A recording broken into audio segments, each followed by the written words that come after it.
কোন গুনাহে আল্লাহ বান্দার দিক থেকে মুখ ফিরিয়ে নেন।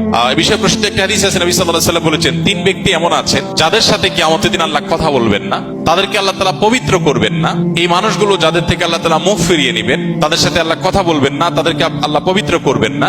সেই মানুষগুলোর মধ্যে একজন হলেন ওই পুরুষ, যে পুরুষ টাকনুর নিচে পোশাক পরে। পোশাক পরে বলতে যে পোশাক উপরের দিক থেকে যায় সেটা টাকনুর নিচে পরে, প্যান্ট, পাজামা, চাদর, লুঙ্গি, জুব্বা, জামা, এগুলো। মুজা যেটা থাকেই নিচে, নিচ দিক থেকে পরা হয়, ওইটা কথা ভিন্ন। তো এই যে মুসবিল যে ব্যক্তি টাকনুর নিচে প্যান্ট, পাজামা, লুঙ্গি ইত্যাদি পরে, এই ব্যক্তি তার সাথে আল্লাহ কিয়ামতের দিন কথাও বলবেন না এবং তার দিকে আল্লাহ তাকাবেনও না, তাকে আল্লাহ পবিত্রও করবেন না। এই তিনটা ভয়াবহতা এই ব্যক্তির জন্য আছে, যে ব্যক্তি টাকনুর নিচে প্যান্ট, পাজামা, লুঙ্গি পরে। আমাদের দেশে অনেকে আছেন মসজিদে নামাজ পড়তে আসলে তখন প্যান্ট ভাঁজ করে। অনেক মসজিদে মুয়াজ্জিনরা মাইকে বলেনও যে টাকনুর নিচে যাদের প্যান্ট আছে প্যান্ট গুলো উঠায় নেন। নামাজের জন্য এই কথা কেন বলবেন? এই সম্পর্কে একটা জয়ীফ হাদিস আছে যে মুসবিল ইজারে নামাজ কবুল হয় না।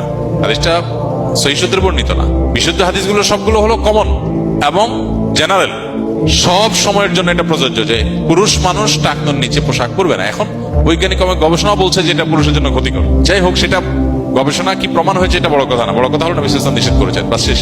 অতএব এই ব্যক্তি, যে ব্যক্তি টাকনুর নিচে প্যান্ট, পাজামা, লুঙ্গি, জুব্বা ইত্যাদি পরে, এই ব্যক্তি থেকে আল্লাহ কিয়ামতের দিন মুখ ফিরিয়ে নেবেন। খুব ভয়াবহ কথা। 2 নম্বর হলেন ওই ব্যক্তি, যে ব্যক্তি কাউকে দান করে খোঁটা দেয়, অথবা যাকে দান করেছেন তাকে নানান কথা দিয়ে কষ্ট দেয়। দান করেছেন, আল্লাহর কাছে আশা করবেন এর বিনিময়।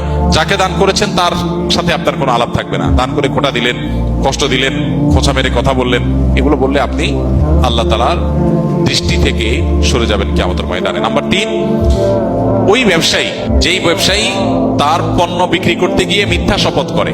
এখন তো ঘরে ঘরে ভাই আল্লাহর কিরা, এটা কিনা পড়ছে এত, ভাই কিনতেও পারে না এত টাকা দিয়া, মিথ্যা কথা। তো এই ব্যবসায়ী যে তার পণ্য বিক্রি করার প্রয়োজনে মিথ্যা শপথ করে ক্রেতাদের সাথে, কাস্টমারের সাথে, তার দিকে আল্লাহ তাকাবেন না, তাকে পবিত্র করবেন না এবং কিয়ামতের দিন আল্লাহ রাব্বুল আলামিন তার সাথে কথাও বলবেন না। আল্লাহ আমাদেরকে এই সমস্ত বদগুণ, খারাপ গুণ থেকে, চরিত্র থেকে হেফাজত থাকার তৌফিক দান করুন।